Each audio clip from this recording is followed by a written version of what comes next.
This is episode 1 of Strut Your Stuff, where we teach you to put your best foot forward in business. Today we have some tips to put your resume ahead of the rest, so let's turn it over to our experts. First thing I think is very important in resume writing is you want to make sure you market yourself, especially for the position that you're applying for and that you're interested in. The top needs to be really focused on the position you're going after, and you want to market yourself right under that so the person reading the resume can see exactly what they're dealing with. The second point to resume writing that I think is important is focusing in on, especially at the beginning, focusing in on some specific accomplishments in your past.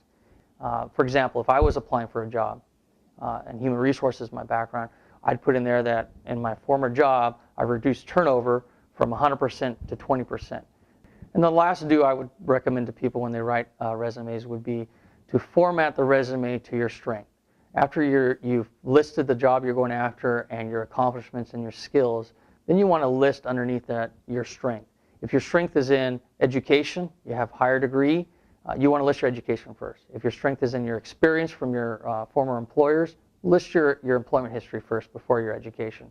Whatever your strength is, you want it to be there next, and you want to make sure that they could see those in that order. Along with the do's to resume writing, there's certainly some pitfalls and some things that you can do to really hurt yourself when it comes to writing a resume. The first thing that I think is important is you do not want to have just one resume. Many times people have just one resume, they send it, and a lot of times one resume tends to go longer than one page. So many people have a 2-page resume as their only resume.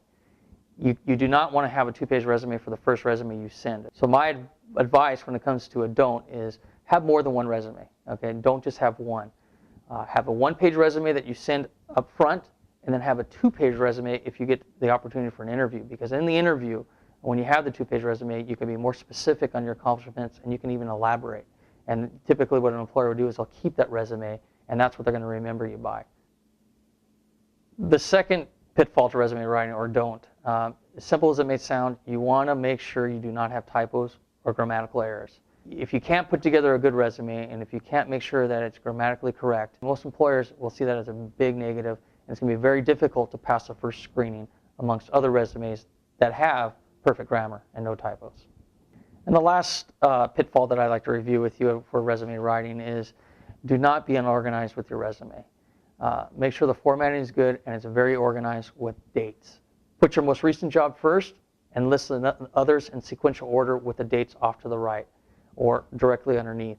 That shows stability, and that shows that you're a person that's very responsible. A lot has been said and has been written about the do's and don'ts of resume writing. For example, do keep it short, do proofread, do use action words in order to describe your accomplishments and your achievements. Don't have a messy resume. Don't be disorganized in your thinking and your writing. Don't include personal information that really doesn't pertain to the job that you're applying for. Don't use flashy paper or flashy formatting. Why is it so important for you to take time and build a good resume? A resume is your sales brochure. It's your marketing tool. It's the way that you can set yourself aside and apart from other candidates for a position. Many recruiting managers are busy, and anytime we have a position that's posted, we'll get many resumes, oftentimes hundreds of resumes. We need to be able to see that you're the best candidate for our position. I'm looking for your accomplishments and your achievements. Bottom line is, don't rush. Take time to build this sales brochure of yours. Catch my eye and tell me why you're the best candidate for me. I'm Patricia Thomas. I'm the Dean of Business at Southern California University. We have learned that most resumes are now electronically transferred through email, so we must accommodate for resumes that are going to be sent. We also want to make sure that you prepare multiple resumes so that you have one that is specific for the position for which you are applying. Keep in mind that resumes are a tool to get you the interview. So don't forget to plan, prepare, and practice for interviewing.